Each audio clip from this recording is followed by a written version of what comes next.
Olá pessoal, tudo bem? Estamos aqui de volta para a gente finalizar os nossos conceitos e as nossas técnicas sobre a dissertação. Lembrando que na outra aula nós já falamos sobre as competências que são avaliadas no Enem e sobre o nosso processo de introdução. Então, a partir do momento que você observa o tema e que você já tem ali uma tese para aquele tema, você faz o seu primeiro parágrafo contextualizando ou questionando, mas que deve ter o seu tema e a sua tese já descrita ali naquela introdução. Acabei a minha introdução, e agora? E agora eu vou para os meus argumentos. Lembra que eu falei para vocês que antes do texto a gente já podia fazer um esqueminha com os tipos de argumentos que eu tenho para aquele tema? Né? Eu poderia colocar assim, eu acho que para esse tema eu posso abordar coisa X, coisa Y, coisa Z. Então eu já tenho ali um esquema de argumentos que eu posso utilizar dentro do meu desenvolvimento. A partir disso, então, eu vou argumentando em cima do tema estabelecido ali. Lembrando que, para que eu faça isso, eu preciso ter necessariamente, lembra? Progressão textual. A minha dissertação deve haver uma progressão, né? Não deve haver parágrafos soltos, ideias soltas. Tudo deve ter uma coesão muito correta. E aí, só lembrando, como a gente está trabalhando a dissertação, nós temos valores, o predomínio, né, de termos abstratos e não de termos figurativos, porque nós não estamos fazendo uma narração, e sim uma dissertação. Então, nós vamos ter, sim, predomínio do abstrato, de valores conceituais, ou seja, né, é você conceituar algo, é de você levar o entendimento de algo, tá? Com temas muito evidentes, não pode ficar obscuro, né? O meu tema tem que ser ali evidente. Posso usar figuras? Posso como ilustração, mas isso não pode ser algo predominante. Se eu tenho dificuldades em analisar essa figura só como uma ilustração, então eu até opto por não utilizar. E aí, a partir do momento que eu tenho a tese, que eu tenho o tema, eu vou defender a minha tese. Lembrem-se, nós estamos fazendo dissertação argumentativa e não expositiva. Se é expositiva, eu não preciso defender nenhuma tese, eu só vou informando fatos referentes àquele assunto, né? Mas nesse momento eu estou defendendo uma tese, é argumentativa. Então eu vou argumentar em cima da minha tese. E aí então eu vou, a partir desse momento, fazer uma progressão de ideias de forma lógica, né? Como é que eu faço isso? Bom, então a gente tem uma dissertação que nada mais é do que uma progressão de ideias, que nada mais é, com essa progressão de ideias, eu vou reconhecer a tese que está sendo trabalhada. A partir do reconhecimento dessa tese, eu venho com a intervenção, ou com a dedução, ou com a síntese do meu problema, finalizando este texto. Nesse momento de progressão de ideias, da argumentação, muitas vezes a gente escuta, mas como que eu argumento, né? Como que eu posso estruturar o meu texto para que eu tenha riqueza de informações? E aí, existem sim também algumas técnicas. Eu sempre digo que escreve boas redações quem treina, quem escreve, né? Porque se escrever só uma única redação lá no momento do Enem, realmente fica um pouquinho mais difícil, né? Mas quando a gente escreve, quando a gente trabalha diversos temas e vai trabalhando e vai escrevendo, a gente já vai internalizando essas técnicas que eu estou expondo aqui, né? Então eu fiz lá a minha introdução, introduzi o meu tema, vou argumentar. A partir do momento que eu argumento, eu posso estabelecer algumas relações lógicas. Que relações lógicas são essas? Ué, se eu tenho que ter uma progressão argumentativa, eu tenho que ter relação entre os meus parágrafos. A primeira relação aí é uma relação de causalidade. Essa é uma relação que a gente utiliza muito dentro das dissertações, né? Eu até pessoalmente acredito que é um modo mais fácil, inclusive, da gente estruturar a nossa argumentação. Porque nesse momento aqui eu tenho relações de causa e consequência. Se eu pensar nos temas que a gente tem, né, que a gente se depara no nosso dia a dia, a grande maioria dos temas tem essa relação de causa e consequência, né? Qual é a causa para um fato, qual é a consequência? Eu vou falar de desigualdade social no Brasil, né? Então é o tema, desigualdade social no Brasil. Qual é a causa dessa desigualdade, né? Dá até para fazer uma progressão histórica, né? De onde veio essa desigualdade toda, né? Então eu tenho uma causa. Quando eu estabeleço essa causa, qual é a consequência? Então eu tenho o porquê que eu tenho a desigualdade, qual é a consequência que essa desigualdade vai me levar, tá? Então só nisso eu já tenho 2 parágrafos argumentativos, se você optar a usar essa técnica de argumentação. Então pensem comigo, você já tem 3 parágrafos. Vocês têm o primeiro parágrafo, que é a introdução, você contextualizou a desigualdade social. Você veio no primeiro parágrafo e colocou quais são as causas para que haja a desigualdade social. Pensem, tudo que você vai relacionar ali é conhecimento de mundo. É conhecimento que você teve, por exemplo, nas suas aulas de história, de geografia, de filosofia, quando vocês discutiram este tema, né? Então você tem uma causa ali. E aí essa causa, no seu terceiro parágrafo, você já vai colocar as consequências. A gente fala assim, né? Nós temos dentro da redação a introdução, desenvolvimento e conclusão. Então são só 3 parágrafos. Eu indico que vocês façam pelo menos 2 parágrafos de argumentação, tá? Então quando a gente utiliza a argumentação com causa e consequência, a gente já consegue colocar ali esses 2, tá? A causa e a consequência para este fato, ok? Essa é uma das técnicas de argumentação. Eu tenho outra também que eu posso colocar dentro da minha argumentação, que é a relação de finalidade, né? Que eu tenho aí então a conexão, ó, entre os eventos e os objetivos pretendidos com ele, né? Então lá a gente volta naquele outro tema que nós falamos, da vacinação, né? Então quais são as finalidades desse item? Quais são as finalidades desse tema, né? Então a finalidade também, ela deve atingir o bem coletivo, né? E promoção dos direitos humanos. Não é só respeitar os direitos humanos, não é só não desrespeitá-los, mas é promover os direitos humanos. Então, quando a gente fala de vacinação, como que a gente está promovendo os direitos humanos? Nós estamos promovendo os direitos humanos quando a gente proporciona essa vacinação para toda a população, independente da classe social, né? Então, eu estou ali promovendo os direitos humanos. Tá? Então qual é a finalidade? A finalidade é trazer imunização para as pessoas, para que não haja nenhum tipo de problemas, nenhum tipo de doença, né? Então nós temos as finalidades que podem ser colocadas dentro da minha argumentação. Eu posso colocar finalidade para qualquer tema? Talvez alguns temas sejam um pouco mais difíceis, né? Outros temas sejam mais simples. Então por isso que é importante a gente observar muito qual é o tema. Então eu observei o tema, cabe ali causa e consequência, vou colocar. Observei o tema, cabe ali também colocar a finalidade, então eu vou colocar essa finalidade, tá? Então é uma outra técnica de argumentação. Existe também, dentro da argumentação, a relação de condição, que dependendo do tema a gente também pode colocar, né? A condição para se favorecer ou para se alterar algo que está sendo analisado, né? Então eu venho com outro tema, o tema lá, violência contra a mulher, né? Então quais são as condições para se alterar essa realidade, tá? Então eu tenho o tema violência, né, contra a mulher, e eu tenho as condições para que se altere isso, para que não haja mais isso. Então eu tenho que ter maior punição, eu tenho que ter maior fiscalização, eu tenho que ter maior consciência coletiva, né? O que eu tenho que ter? Quais são as condições para que isso se modifique, ok? Então analisem que dentro da argumentação de vocês já tem várias técnicas que você pode trabalhar. Então, quando você olha o seu tema, então eu olhei o meu tema, não, esse tema dá para colocar aqui uma relação de causa e consequência, dá para colocar a finalidade dele, para que ele serve, para promover o bem comum, dá para colocar as condições para que ele permaneça, para que ele prevaleça dentro da minha sociedade. Então, lembra do esqueminha? A gente já pode colocar no esquema todos esses tipos de argumentos que eu posso trabalhar dentro do meu desenvolvimento, ok? E eu tenho também outros princípios argumentativos.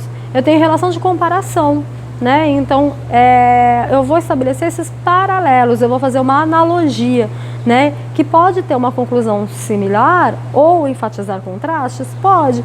Como assim? Né? Então, eu posso fazer a comparação. Voltamos lá naquele tema desigualdade social. E eu vou comparar o Brasil com um país de primeiro mundo, né? E eu vou fazer essa comparação. Quais são os contrastes ali que a gente pode enfatizar? Até para que no momento da nossa conclusão, a gente trazer elementos concretos que deram certos em outros lugares, para a gente finalizar, para a gente acabar com aquele problema que está na nossa realidade, ok? Então eu posso fazer comparativos também históricos, né? Como era antigamente, como é hoje em dia, né? Então a gente falou de violência contra a mulher, pensando que hoje ainda existe, sim, ainda é muito, algo muito complicado, sim, mas que como era antigamente, né? Todos os movimentos que hoje existem para acabar com isso, para diminuir isso. Então eu posso fazer um comparativo histórico também, né, da luta aí contra as mulheres, né, contra a violência, né, contra as mulheres. Então a gente pode observar esse comparativo, esse paralelo que eu posso estabelecer entre dois objetos ali de estudo, ok? E ainda posso fazer a relação de ressalva, né? Essa relação de ressalva é quando eu tenho, por exemplo, um tema e estou defendendo uma tese que eu sei que podem vir elementos, né, contraditórios à minha tese, né? Alguns elementos que podem vir contra a minha tese. Então eu já antevendo isso, eu já coloco na minha tese e aí comprovo por que aquilo que eu fiz, essa previsão, não pode ser considerado como um fato real, né?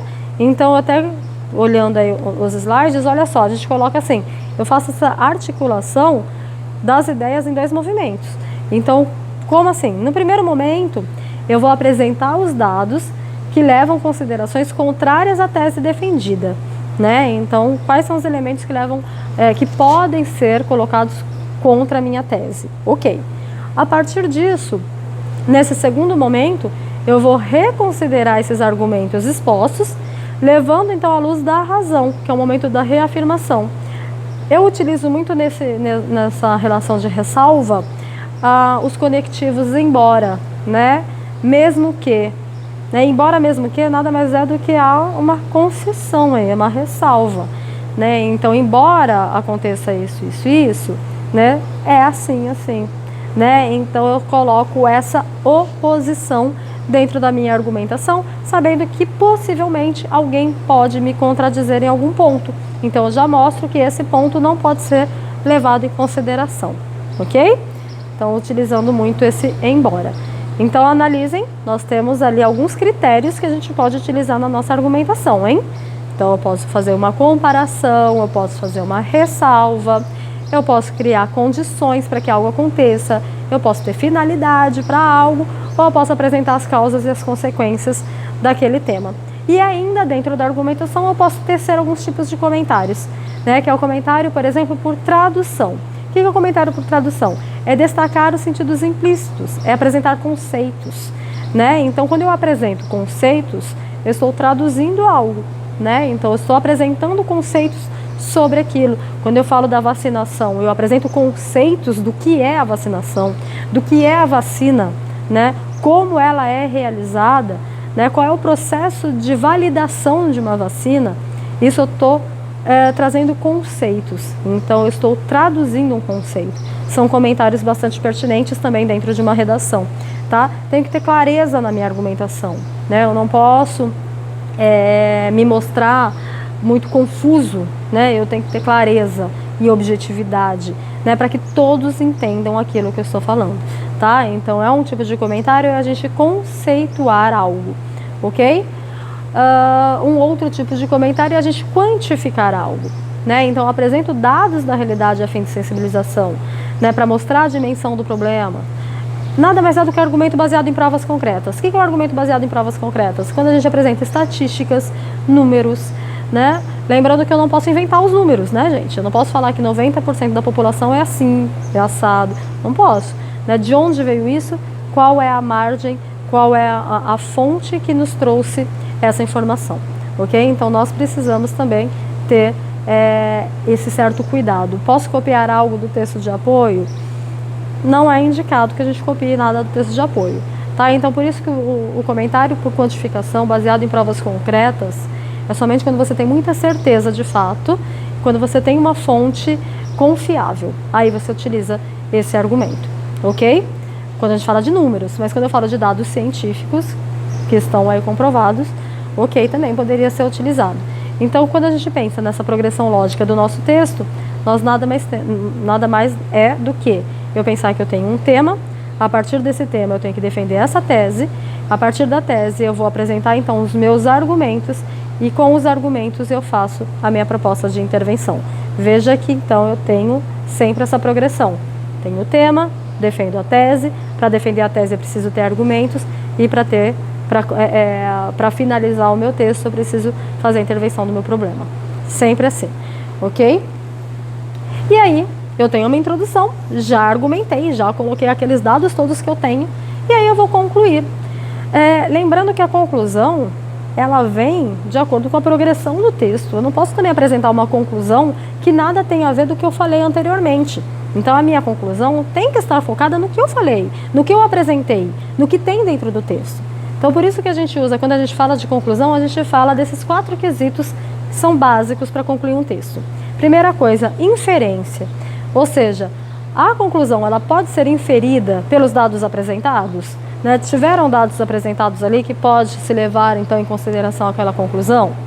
Esses dados apresentados são suficientes e aí vem a suficiência, né? Os dados são suficientes para que eu tenha uma conclusão bem fundamentada ou ainda estão faltando ali informações dentro do meu texto, né? Então, inferência, tem dados ali, esses dados são suficientes e aí a partir disso a gente também analisa a coerência, né? Existe uma coerência interna, a conclusão é coerente com os dados que eu apresentei, né? Está coerente com aquilo que foi falado e a coerência externa. Né? Essa conclusão não está contradizendo nada do meu conhecimento de mundo, dos conceitos éticos, dos direitos humanos, né? Então, a partir do momento que eu observo esses 4 quesitos, eu consigo fazer uma conclusão bem fundamentada.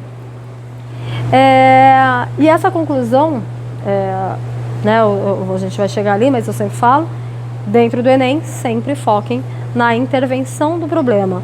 E essa intervenção do problema sempre baseada na promoção dos direitos humanos, né? Então, os valores éticos, que são preceitos reconhecidos pela sociedade, né? Os direitos humanos, que são o conjunto, né, desses conceitos que a sociedade deve seguir, são direitos universais, são direitos coletivos, não são direitos individuais, né? E aí essa boa conclusão, ela não só respeita esses valores éticos, então, como eu falei até na outra aula, que ela busca promover esses valores éticos, ela busca promover esses direitos humanos, ok? Dentro da minha conclusão, então, a gente busca sempre a promoção dos direitos humanos utilizando 3 estratégias. Eu posso ter a conclusão por dedução, né? Então, nesse tipo de conclusão, os meus argumentos são premissas para que eu conclua o meu texto. Então, eu tenho, né, já que eu apresentei alguns dados aqui, o que me leva, então, a concluir, né? Então, o argumento é premissa para que a gente conclua. E aí, as conjunções mais adequadas, a gente tem, né, o portanto, logo, né, consequentemente. Então, eu apresentei o que me leva a acreditar. Então, vem a dedução aí. Uma outra conclusão é a conclusão por síntese, que é como se fosse um resumo de tudo que eu disse, né? Então, ela sintetiza as ideias aí de todo esse processo argumentativo, confirmando aquilo que eu disse. A desvantagem desse tipo de conclusão é que ela não é muito expressiva, né? Uma vantagem é que é mais difícil errar, porque ela vem realmente confirmando aquilo que você disse, mas ela não é muito expressiva, né? Como ela é mais difícil de errar, ela é um pouquinho mais fácil, então ela não é tão pontuada, vamos falar assim. Mas esse tipo de conclusão não é o tipo de conclusão que vocês têm que fazer lá no Enem. A gente não pode fazer nem conclusão por síntese, nem conclusão por dedução. No Enem, nós vamos no terceiro tipo de conclusão, que é a conclusão por proposta de intervenção, né? Então, quando a gente tem um tema, e dentro desse tema, eu tenho que ter medidas para que eu solucione os problemas apresentados, tá? Então, eu devo ter compromisso com os direitos humanos, mas eu também devo apresentar soluções para o meu problema. Lembra lá nos eixos cognitivos, que a gente falou das competências do Enem? Nós falamos sobre isso. Nós falamos que o Enem ele vai mostrar para você que nós temos situações, problemas na nossa sociedade. e o que você pode contribuir, né? Qual é a sua visão de mundo? Qual é a intervenção que você pode fazer, né? Então, uma redação não mostra simplesmente os dados gramaticais, ortográficos, né? Mas o seu conhecimento muito mais amplo, né? O seu conhecimento de mundo, e a sua capacidade de interferir nos problemas hoje da sociedade, ok? Então, essa proposta de intervenção, ela não pode ser ingênua, né? Eu tenho que saber os limites da minha realidade, eu não posso ser utópico. E eu devo aí considerar, né, a minha realidade, tá? Então eu poderia colocar, deveria ser assim, né? A distribuição de renda, para acabar com a desigualdade social, a distribuição de renda deveria ser igual para todos os seres. Deveria, mas isso é meio utópico da gente falar, né? Então qual é a proposta de solução real que pode ser colocada em prática, tá? Então isso que vocês têm que pensar, algo que possa ser colocado em prática. E dentro dessa intervenção, a gente sempre busca o que o governo pode fazer, né? O que a sociedade de forma geral pode fazer, o que a escola pode fazer, o que as organizações não governamentais podem fazer, tá? Então é um conjunto de ações que cada um possa realizar, ok? E essa proposta então deve ser persuasiva, né? A gente foge do simplismo, foge da idealização, como eu falei, deveria ser assim, deveria ser muita coisa, né? Mas não é, e a nossa realidade não nos permite que tenha essa visão sonhadora, né? Então nós temos que ser muito reais e precisos no que a gente está falando, né? E como eu falei, diversos atores sociais estão dentro dessa intervenção, né?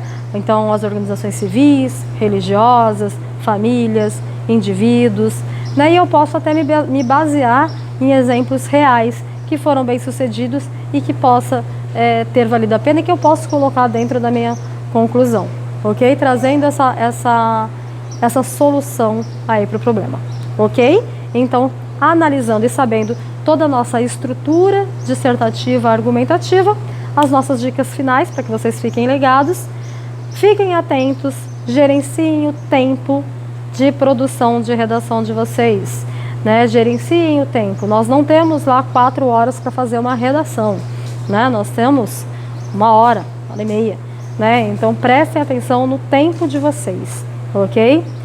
Nunca, em hipótese alguma, fuja do tema ou do gênero solicitado. Fuga de tema zera a redação, né? Fuga parcial do tema também culmina aí com muita perda de pontos. Então não fujam do tema. Observem o tema, porque muitas vezes um tema gera um subtema e você não pode ficar preso ao subtema, e sim no tema da redação ou no gênero solicitado, né? A pedido de uma dissertação, você não pode fazer outro gênero, tem que ser dissertação. Organize as suas ideias antes, como eu falei lá no início da aula, organiza antes, né? O que você vai introduzir, como eu vou introduzir, né? Quais os argumentos que eu posso utilizar, né? Qual a solução para os meus problemas, ok? Escreva primeiro na folha de rascunho, né? Porque às vezes na pressa já quer escrever direto na folha de redação e ali acaba tendo várias rasuras, ou você observa que ali dentro daquele texto não tem algo bom, né? E aí não dá mais para mudar. Então escreva antes na folha de rascunho, leia, observe, veja se todos os critérios de correção estão ali dentro, para então depois vocês transferirem para a folha de redação. E principalmente, tenha calma e tranquilidade, porque se a gente vai para a prova muito ansioso, né, muito nervoso, as ideias tendem a não ficar tão organizadas, tá? Então tenham calma, tenham tranquilidade, respirem, pensem que todas as técnicas foram aprendidas, que vocês tiveram a possibilidade de treinar bastante, de fazer bastante redações. Então vai com calma, vai com tranquilidade, respira, gerencia seu tempo e faça sua redação, que eu tenho certeza que vai dar tudo certo, ok? Então, arrase, brilhe, confie, foco e força. O que eu desejo para vocês é uma excelente prova, desejo que dê tudo certo, façam com calma, com tranquilidade, que eu tenho certeza que vai ser um sucesso, ok? Espero que tenham gostado. Fiquem com Deus.